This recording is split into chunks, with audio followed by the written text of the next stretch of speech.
very happy that you're here today. I'm very happy that you said yes when I asked you to be on this podcast. And I do know that you're recording a podcast very regularly yourself, and you recently started to become a guest on your podcast. And I think this happens to successful people. Very welcome to Jessica. And yeah, I would like to understand where you come from, what you're doing, and all the things in between. Would like to ask you a few questions that are interesting, I think not only for me, but for listeners as well. And yeah, I would like to give you the opportunity to introduce yourself and tell me a little bit about you. Thank you so much for the invite. Absolutely. When you told me about what you were doing, I really say yes. I want to be in his podcast. Well, yes, I'm Jessica. I'm original from Mexico, and I moved to United States more than 10 years ago. No knowing exactly where I was supposed to be landing, because I came to United States following my ex-husband dreams doing his PhD. So it was a lot of uncertainty when I came to United States. I have to left my work, I have to left my business, my family, everything behind. And I was also coming here to United States with a visa of a spouse of a student. So that means I had a lot of restrictions of being able to work. And yes, it has been an interesting journey to, that whole really think about like, okay, I'm here. I don't have anything. I don't have friends. I'm learning a new culture, a new language, even though I suppose to learn English in Mexico is not the same when you go to the groceries, trust me. And it was in a city, a very small city, where the weather was totally different from where I came from. It was snowy. I have never seen snow. I have never driven in snow before. So it was totally new things for me. But I was like, I need to do something, right? I need to start building what I want to be, what I want to be. And in Mexico, I met a lot of people. I was working with a lot of companies. I went to school for doing my industrial engineer degree just to get started there. So I had the opportunity to be working with great companies in Mexico, but getting here in a country where you don't know anybody is so hard, right? Where to start? How can I get, somebody interviewing me and then sponsor a visa for me? So it's kind of difficult. But in the meantime, I had, a call with my boss in Mexico, and I say, I need to do something. I'm getting crazy here. And I say, what about if I start working remotely for you? And in Mexico, that word didn't exist at all. Nobody will allow anybody to work remotely. And he's like, you're crazy. The clients won't accept that. I don't think so. But if you want to do it, go ahead and we can figure it out something.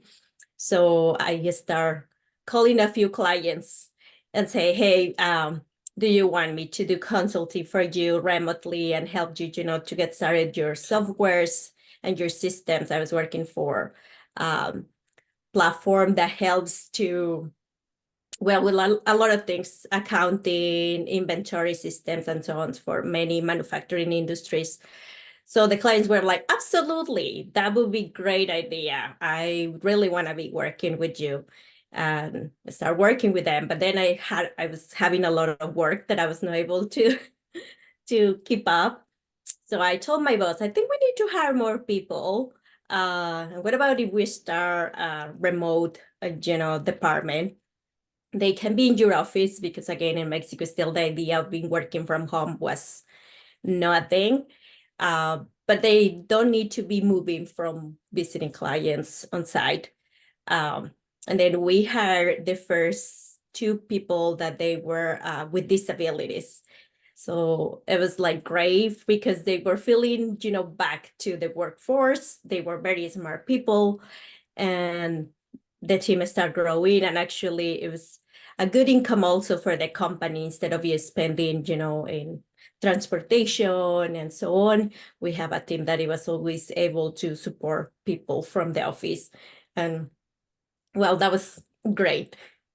I think because we had a talk before that, I think a few weeks ago, and I think what could be helpful if you go back a few steps again, because I think we dived right into what actually brought you to what you're doing today.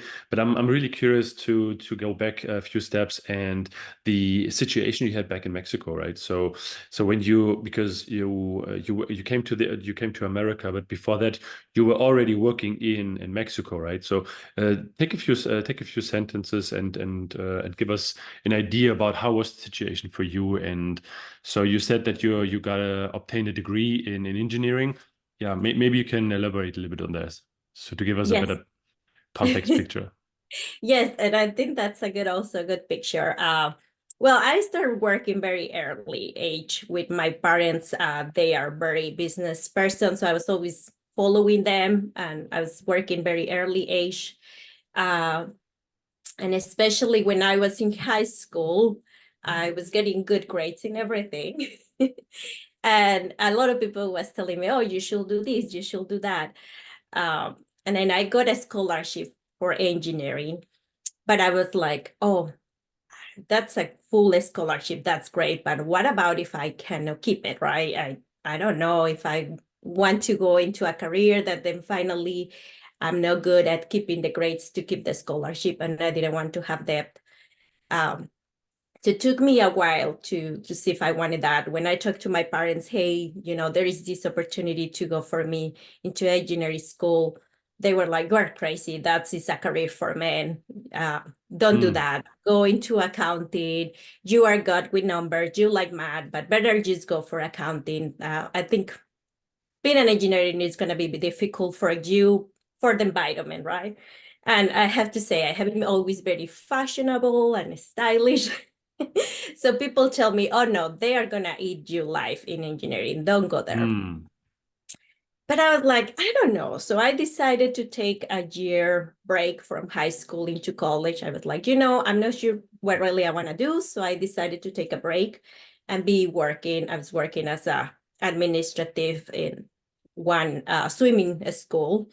Hmm. But I was always like helping in that school how to improve their process in enrolling kids, how to maximize the capacity of the classes. So I was finding always myself in doing more than the regular stuff.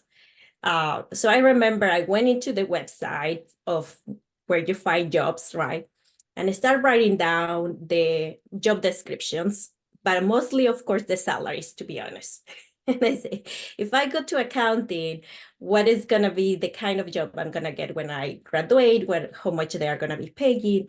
And of course, engineering keep being, the number one on how much they were paying. So then I finally met a guy that was doing his thesis, and he was explaining me about he was getting, graduated from college. And I say, I have this scholarship, but I don't know. I'm not sure because I'm a woman. I'm good in math, but I don't know if I'm going to be that good in engineering. And he said, oh, I'm terrible at math. Just if you like math, that's going to be fine. Don't think about that. And then he shared with me his thesis, get me very excited about what he was doing. And I was like, this is what I want to do. I don't care what people think. So this was more of an accident, not an accident because you reached out to this person. So how you were in what kind of yeah relationship? How was it? Was it someone you knew, someone you got in contact with? How did you yeah met the person? Because apparently it had a big impact on your decision making, right? Because this is what role model is doing for you. You're seeing someone doing it, and then you're asking, so how hard is it? Sometimes it's hard, sometimes it's not, right? Depends on your characteristica and your interests. But yeah, please. So how did you came together? So actually, we were working in the same building, but different offices. But there was one Mm, time that we were, exchanging conversations, and I asked him, "Hey, where are you? What are you doing? All that." And the conversation started from there. And I think he also feel, very good that somebody was interested in what he was doing and mm. sharing his thesis and all that. And from that, they start, a friendship, I will say. Um, But that's why, when people tell me I don't know what to do, I say, at least work for some time. You will meet other people, right? You're going to exchange conversation with other people that you have never think about it, and it's going to open your eyes. So that's how I will say that was a big opportunity for me, because otherwise I didn't have role models around me. Like you said, I didn't have anybody who was an engineer. And of course, there was no woman around me who Mm. was engineering or science or anything like that, right? It was pretty a lot business people around me, which that was great, but nobody who was doing engineering at all. So it was interesting. So you were kind of doing reverse engineering. So let me just picture that. So I'm going online, I'm having a look at, so what is the average salary in accounting, for example? And then I have a look at what is the average salary for an engineer? And then I compare those two and say, okay, I do have interest in both things, but it seems like this is an opportunity that I'm scared of, but the number that are being provided after you obtain a degree are pretty interesting. So why not going further this road, right? Then meeting someone who is on the path to starting a career in engineering, and then getting to kind of understand. So what are you actually doing, right? In during the study, you said that he was at the end of the study, so in his writing his thesis. So you already have someone who went through 3 or 4 years of college or university, and so has a much better picture of what is laying ahead of you, right? And you said you took a year break off, and so it's interesting that you actually took a year off, or I don't know, a certain amount of time, and use that time for you. So because a lot of people, I and myself included, you have the pressure of doing something, on finding the right thing at the very first beginning, which is not the case, right? As it is with you, you meet some people and then you're getting into contact with things you haven't been presented before. And now it's interesting, uh, throughout different reasons, but it's interesting that it never has been in your life before, and now there's an opportunity. Why, if this topic found me, I can find out more about it, right? So very interesting that do you have still contact to this guy, or was it? Yeah, no, actually, no, we lost contact. Hmm. He likes to be diving a lot, actually. And one of the things that it was very interesting, his thesis was about how to improve some of the testing on those diving equipment. Uh, Hmm. so one of the things that I really enjoy is that he found his passion, how to convert it also in thesis, right? So it was Hmm. like, oh, that's awesome, and I think, for instance, again, accounting and other careers are very like a square, right? Like you do just accounting and that's it, right? I mean, I'm not saying anything wrong to the people who goes to accounting, but for me, my mind is always very creative. It's always looking how to do this better, how we can do other these things. And one of the things that I enjoy when I keep learning about the engineering career, it was like you get involved in too many departments, right? And there were engineers working in the finance department, there were engineers working in the administrative department, there were engineers doing the technical part, right? So when I keep learning about how the engineering mindset helped you, to keep Hmm. growing in different areas, that really is like, oh, I like that, because I would like if I found something is now my area, I can move to another, bring, my experience or the way I can resolve issues. Um, so that was the thing that I really enjoyed most. And yeah, I think I don't regret it at all going into engineering, of course. I found it pretty excited. Of course, at the beginning, it was funny. I was almost the only woman in the Hmm. college. Hmm. So, yes. And I remember the first couple classes, a few people tell me, oh, did you know that the marketing department is in the other building? And I was like, yeah, I know that, but I'm not going there. And it was Hmm. like at the beginning, it was kind of like, oh, who is this lady, here wearing heels and makeup in engineering? Um, so yeah. I mean, I remember that we were celebrating 10% women in mechanical engineering. So this is 2013, here in Berlin, Technical University of Berlin. And I can just imagine, so this is, as you said, you were the only woman in that degree. And so 10% is far away, I guess, from the numbers of women that you had in your class, right? Yep. Yeah. Mm. But which year are we Later talking about? sorry, we was on of 2005. Mm-hmm. Yes. Mm. Yes. Later, I have my friends, my girlfriends. It was funny again, we were three or four, right? And again, in a group of full of guys. Um, Mm. and it was always at the beginning, like kind of making fun of us in some way, right?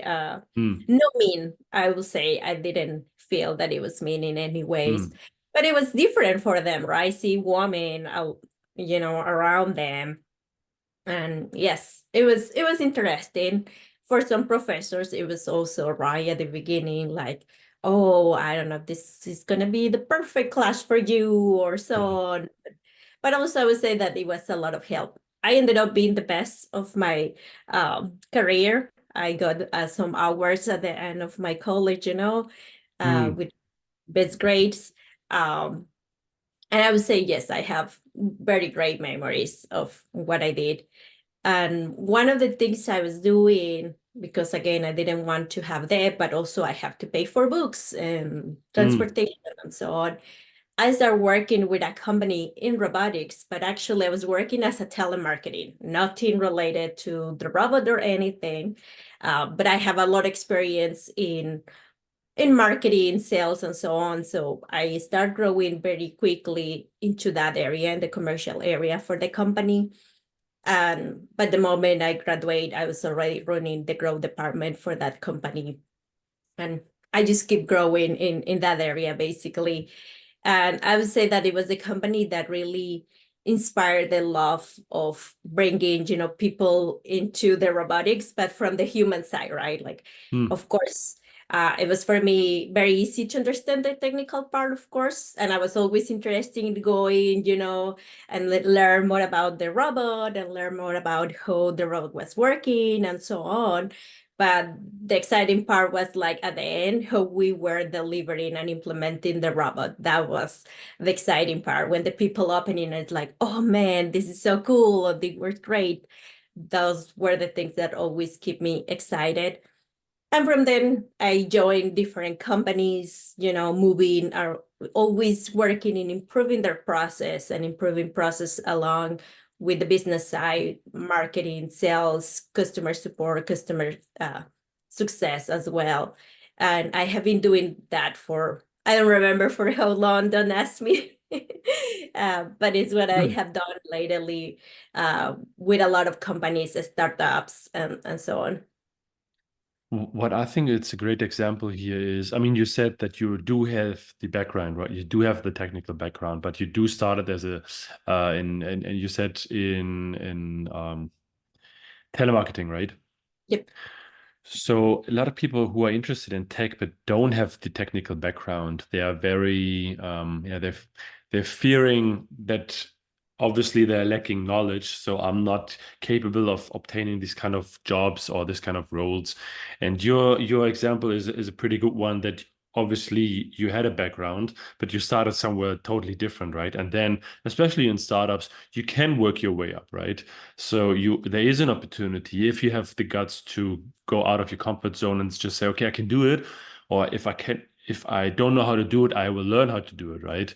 There's a very, I mean, a very famous saying is uh, um, don't hire for skills, hire for drive or hire for attitude.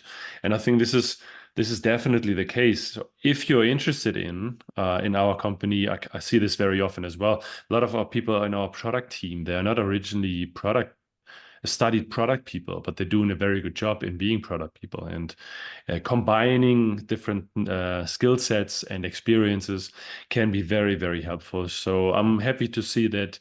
I mean, obviously, it turned out pretty good for you, but that yeah, this could be an idea or an inspiration for other people, even though you are in mechanical engineer, electrical engineering, or something in accounting, so to speak. There's always the opportunity as a non-technical person going into tech. I mean, you do need to learn that, skill set. You do need to gain that knowledge, but it's not impossible. And if you have the drive, you will always find people. My experience was if you have the drive, you will always find people supporting you. There've never been a time where I would like to learn this, and people say, no, I'm not willing to teach you, right? So. But then you said your life did a nice turn, and so you left Mexico and you came to the US, and things changed over there as well. So, and you said you were in a difficult situation. Maybe we can dive into that as well, because I remember that you were telling me just before this chat, you can't see it now, and we will not switch cameras, but it's snowing outside, right? And you started your conversation that you came to the US, and yeah, please go ahead. Yes, so it was a very interesting moment. I was basically just married and we were waiting for our first baby, but turned out that I lost it just like Mm, 2 months before moving to United States. So of course it was a lot of changes for me, right? Going into moving, in a very, very far place that I was not expecting, in a weather that I was not expecting to be living on, and so on. So it was kind of difficult times, I would say, for me in many ways, right? I was missing my family. I was missing everything that I had in Mexico because I feel that I was empty here. I was like, I don't have anything that I was used. My life was always crazy, working here, working there, doing a lot, involved in a lot of activities. So it took me, I would say, a while to get used, and it was very hard moments. But then I found a person who was building a company that it was called Genius Plaza. She is from original from Dominican Republic, but she was doing a lot of different crazy things already here in the United States. She has living almost all her life here. And this company was mostly about closing the gap in education for immigrant kids. All mm, those kids that came to United States and have to go through, through the school system that is very different, learn a new language. And especially, how we can help also those kids to get close to champions models, how we can get them close to STEAM careers. So of course, when she talked about, what she was building, I was like, I'm totally in for that project. I want to be working with you. And I started building the customer success department. But one of the amazing things, it was like I was working with the professors, well, with the teachers and principals in the schools, how to improve the school system here in the United States, especially for underserved kids. And then we were bringing people from Google, people from Apple, that they're talking with these kids that they have never been before exposed to. mm, And I can totally be able to relate to those kids and say, oh my gosh, I wish I had this experience, right? It will be save me a lot of time and so on.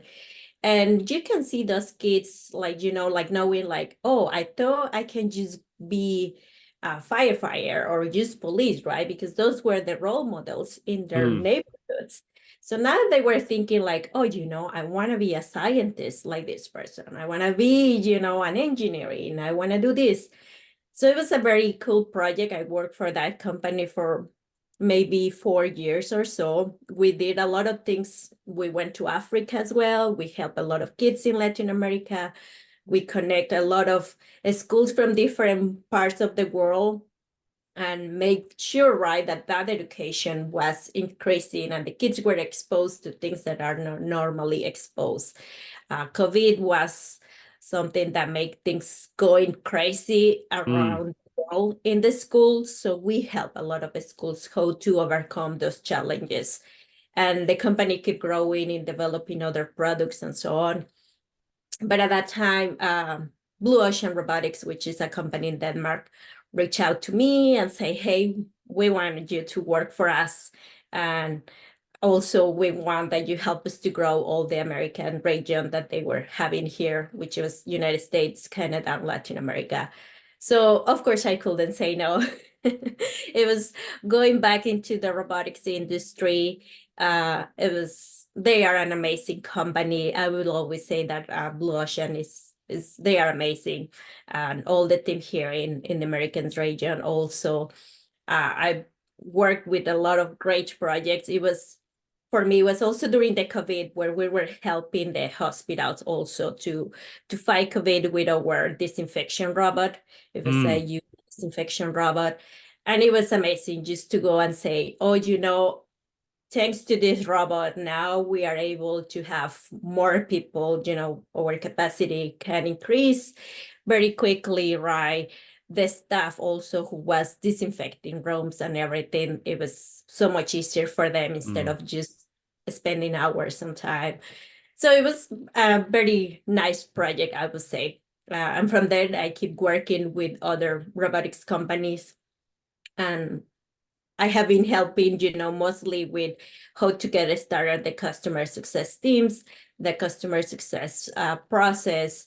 I feel like probably you have seen this too.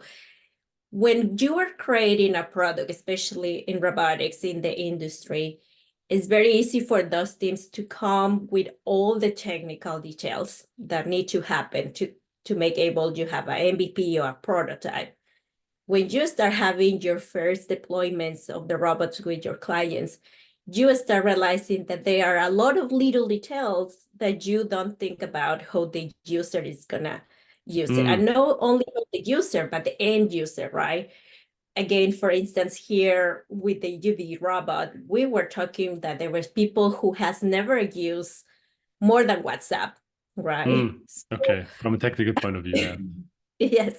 So a few of them were like, oh no, but I'm afraid I'm gonna break this, right? So how you make them feel comfortable using a tool, right, that is gonna benefit them at the end. So that translation takes a lot of time and effort in order to have a success case. So I think that's when I would say I have to be proud that I'm very good and going through the high tech and then say to the person, this is how you're gonna use it. This is how it's gonna help you, right? And do a little milestones with them to help them to implement the technology. Because we have great machines, great robots, but at the end, if the person is not using them because they are afraid of using them, right? You are not doing anything, right? And then what Mm. happens? The manager tell you, oh no, your robot is not saving me time. Your robot is not saving me money. The ROI is no, this is worthless, right? But because of course the manager is not the one who is gonna use it, right? So It's an you have to, operator. yes, you have to go through a lot of stakeholders. And that's where I would say customer success is a key in many of these companies, right? Who really we get from having a great product. We already have all the technical smart people making a great product, but now really it's going to be delivering that value. Now really we're going to see that use case, right? How many times one robot, and I think Burrow is a great company that I was working at some point with them. Uh, they have this great use case. The robot start as a one use case, but then the people is like, what if we add a security camera? What if we add this or that? Then you start learning that once the people get, comfortable with the robot, it's very easily just to create more use cases and attract, more revenue, of course, with your company. So I think that part always has been very interesting for me. Again, even in Genius Plaza, when we were helping kids, at the end, it was a business, right? So it was how we keep building business cases that keep helping people, keep helping the business, but at the same time brings more opportunities for revenues as well. I mean, I like the deep dive here because I can relate so much. When I came to microbiology industries, I was the first person that got hired into customer success. So I was actually the first person who, as you said, thought about things that had been thought through, right? So you do have a product, you do have a sales team, you'd have a marketing team, but in the very end, what about the person who operates the system, right? And we started giving more extensive training to the people actually using the product, really trying to gain the feedback of the operator and bringing it to the to the product people. So as you said, mm, having different departments and connecting the different departments, but in the very end, always keeping the customer in focus. And what I think it's interesting, so when you're coming out of, so for me, this is naturally. So I was working in different jobs where I had a customer in front of me. I was working in a hotel at one time as a concierge. So the guest comes to you and is asking for different things. I would like to have tickets for the opera. I would like to have a car. I would like to whatever, right? And so this is the main focus for you. And here it's the same thing. You have a product. So from a technical perspective, the engineer or the product person has an idea about how the product works and how the product is being used.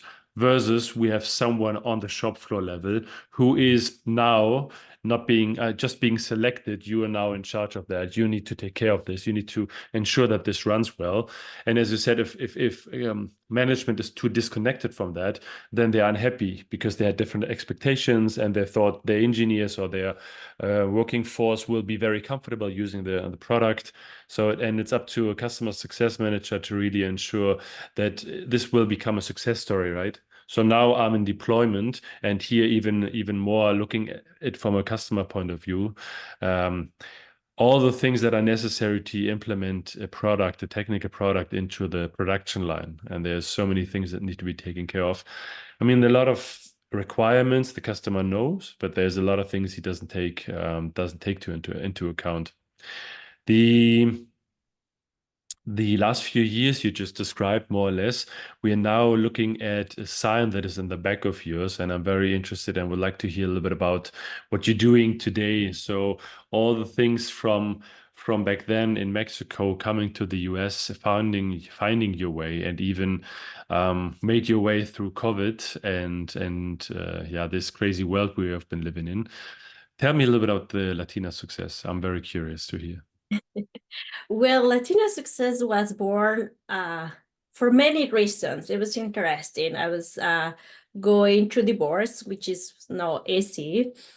And at the same time, I was going through that stage where, okay, there are a few things that I would like to share, right? During all my journey, especially here in the United States, that I have been close to many different companies. I have realized two things. One is being a woman in tech is very rare, right? Like, yes, there are a lot of women, but there is still not enough, right? There is still not a lot of companies that they have a lot of women, especially in leadership positions.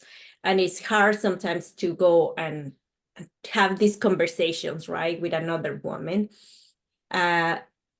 Always through Genius Plaza, I learned how the STEM numbers of the number of girls who go into STEM are very low, and I still, with all the budget that United States has compared to other countries, still we are not able to get those numbers up. So it was like, I think probably comes from not having, these role models out there. How can I help, right? How can I help with that? I have been working on those industries, but they should be something else. And then the second is like, I have been implementing, a lot of different products. I have been building a lot of departments in customer success, doing a lot of different process. How can I share that? So I think that it started like my podcast, and I would say it started like a hobby. I never really think it will become kind of a business or something. It was just really like that journey. Like, I want to share something that help other people. And very quickly, there were another friends who joined, another friends that I met virtually, not that I met before, that they Hmm. wanted to join into my podcast. Hey, your idea looks great. Let's help. And I would say at the beginning, the goal was actually helping the Hispanic community. So the podcast started in Spanish because we say a lot of Hispanic people know, even that they live here in the United States, they are not podcasting in Spanish, right? So how we can help them. But it was interesting because probably by the third or fourth podcast, a lot of people who speak English start reach out to me.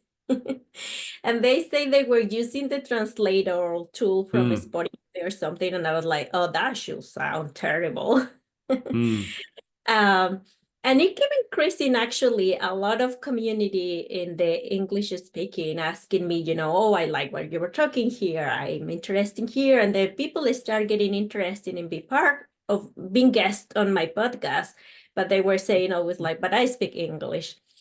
So lately, I understand that, well, while I'm still helping a lot the Hispanic community, I see again, a lot of women that they want to share their success stories or they want to share their challenges in the tech industry. So it become, I use it for both languages in English and Spanish now.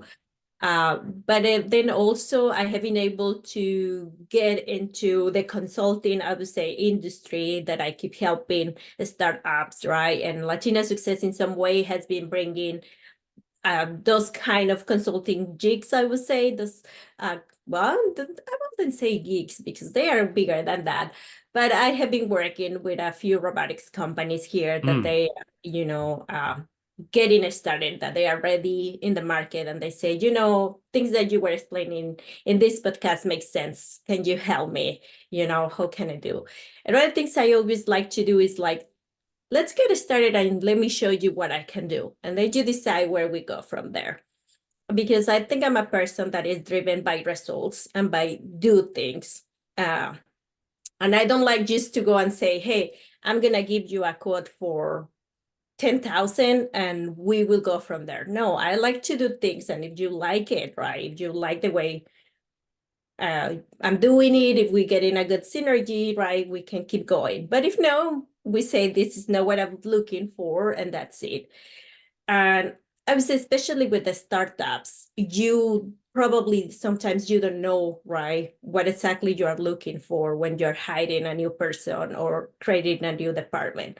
So I think it's very important that you really have somebody on your side that is really helping you, that is really, being that person that is like, oh, this is what I need. And I see, especially now with the uncertainty of how the market is and how hard it's getting busy, is it's hard to get committed to hire someone that you don't know what really is gonna be that. Mm. And that happened to me once, right? Where they say, I'm hiring you because the board's members keep telling me I need a customer success. Mm. I Okay. said, what is customer success for you? What do you want? I don't know. So it was hard because if that person doesn't know, it doesn't matter what I was doing. That person will then see the results, right? Because if you don't know what you want from that, right, you cannot get it. So I would say that now I try to be a little more careful about that and try to understand really, where this person stands in the business, what really I can do, if really a way I can help them, or if it's no, I can be honest and say that's you are not in that position yet, or I cannot be the help, right? I mean, it is a hard position these startups are in, right? So you don't know what you actually don't know. And I think this you are depending on advisor, and especially if there's VC money involved, people need to be very carefully because it's very easy to spend that money because it's not yours. And so a good VC company, in my opinion, does not only give you money, but using the network, ensuring the success, right? Putting you presenting you the right ideas, presenting you the right people, and then it's hard for the founder or for the founding team for the startup to see, is this something that makes sense for the VC because this is the framework they're working with, or does that make sense in my case, in our case, right? Especially if you have a founder that is very technical, you do not taking into account the business side. See this very often when I talk to other startup founders, but yeah, in the community in general, I can see very often that marketing, sales, after sales, support, these kind of things are not really being thought through because they don't know, right? They think this is a brilliant product I have. It will sell themselves because you can't see it and can't buy it anywhere else. But yeah, if people don't know about it, they will not buy it. If there will be no sales guy presenting or giving a demo or showing you a customized version for you, like a mock-up, then you don't know if this is for you, right? So there's a lot of uncertainty and gap of knowledge. So you are trying to fill that gap, and you working exclusively with people from the Hispanic community, or is that yeah, maybe you can tell me a little bit more about that. No, no, I would say that right now I work majority actually with funders here in United States.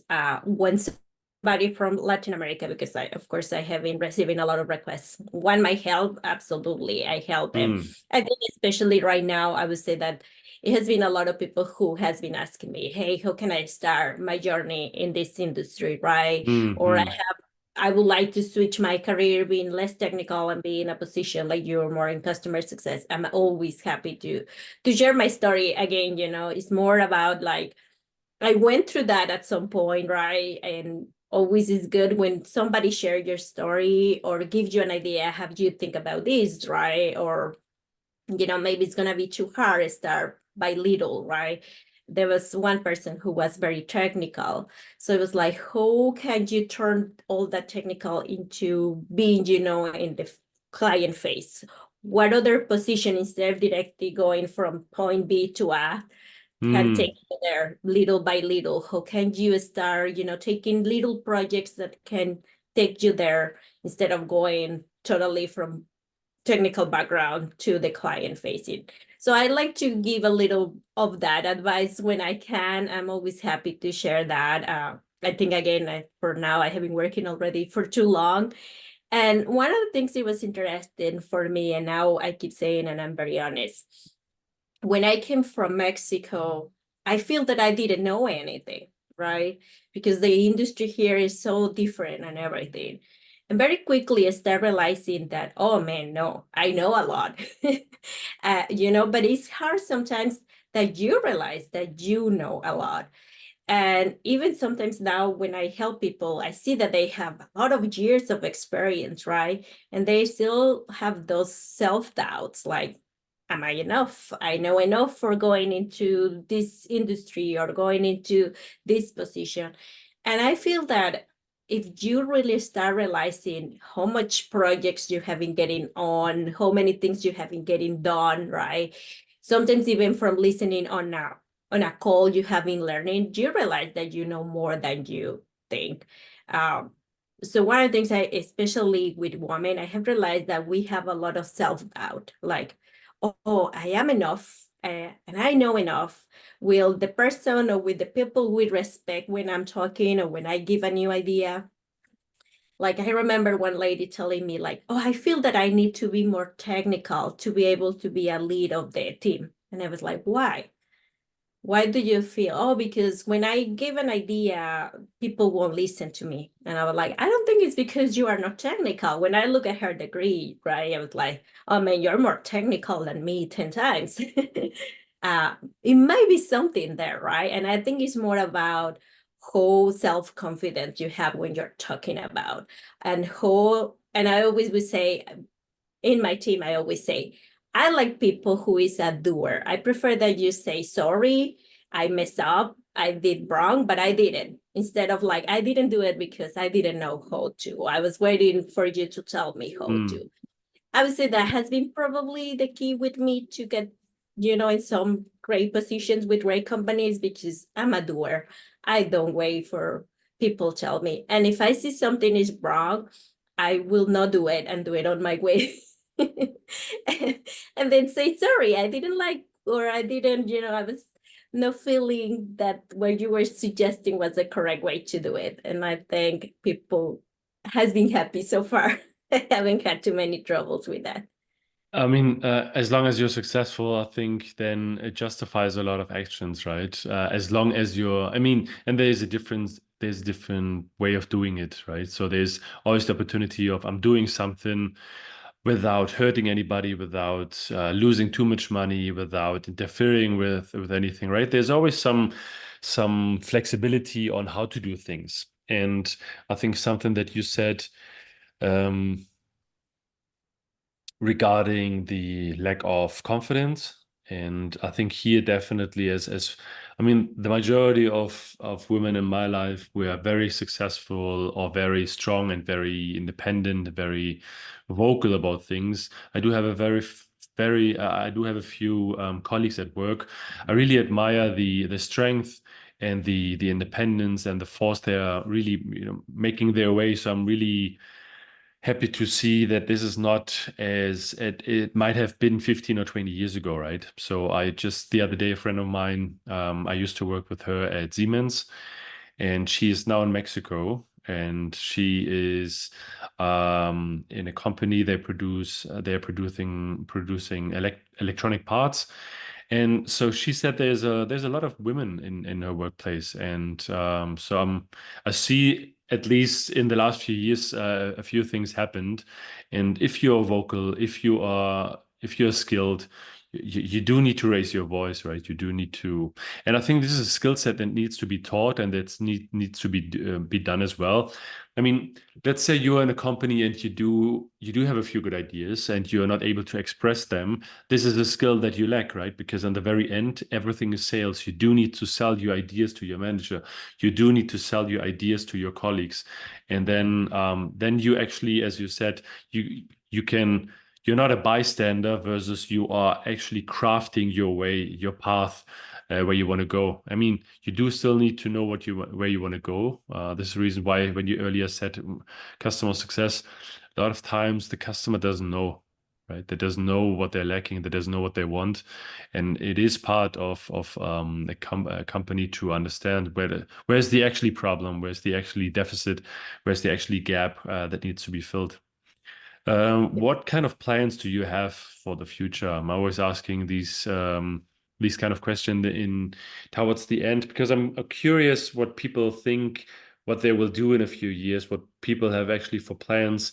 I like big plans, but sometimes plans are, yeah. Maybe you can say a little bit of this. Yes. So, well, right now also I'm co-funding a company here in the United States. We are building the first automated machine for making soap.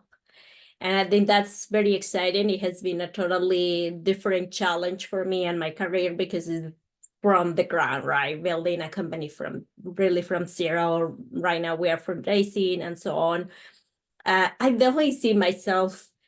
I'm an entrepreneur by nature. That's the truth, right? It's on my Mm, blood. So I definitely keep seeing myself building companies, right? And I think now being able to having Latina success as a part of being consulting and helping companies with the customer success department, I see myself keep growing in that area, but also having my own company at some point or having different companies. I would say that's definitely what I see myself. I cannot lie about that. so tell me, because you did choose different path when you started talking to your parents ages ago, you you are still talking with them, right? And so how is it to see their child being successful in that niche and going down that road?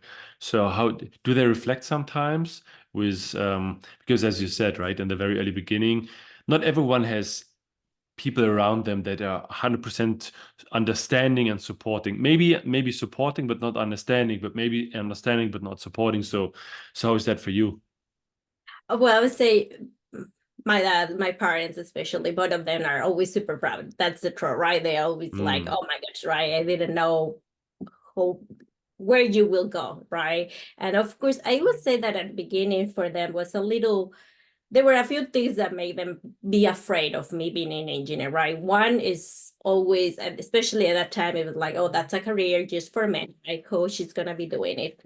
And then mm, the second is money waste, right? Like, oh, I don't want them to get on debt. And I was already making good money, I would say, at that time. So it's like, why she's getting into college, right? If she already knows how to get money. mm, But now, of course, they say, well, it was the best thing you can do. And mm, it was because I would say also one of the things that it was for me very easy to work here in the United States was because of my degree, right? If I didn't have my degree, it wouldn't be impossible for me or not that easy to get a job. mm. Yeah, So yeah, yeah. definitely the degree the visa worked very easily. I didn't have to do really much. They say, oh, yes, you are part of the program. You're an engineer. Here is your visa. You can work, basically. That was very easily to do. So I don't think we have too many younger people listening, but yeah, I mean, the knowledge, not necessarily degree, because I think in the future this will become less and less like an instant requirement that everybody needs to have. I think through YouTube, through the different platforms, people are able to educate themselves very good.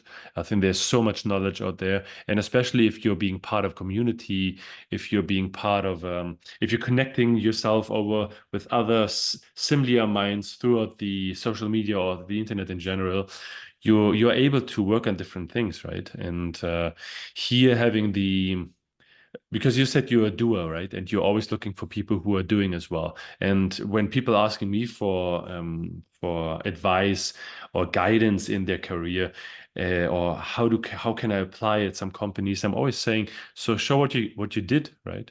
So people, as you said, it's a big risk. You're hiring someone you don't know. Maybe this person is very, very good at selling themselves versus building something. So I think it should be a combination of, you do need to sell yourself, but you do need to have some proof of things that you did in the past, right?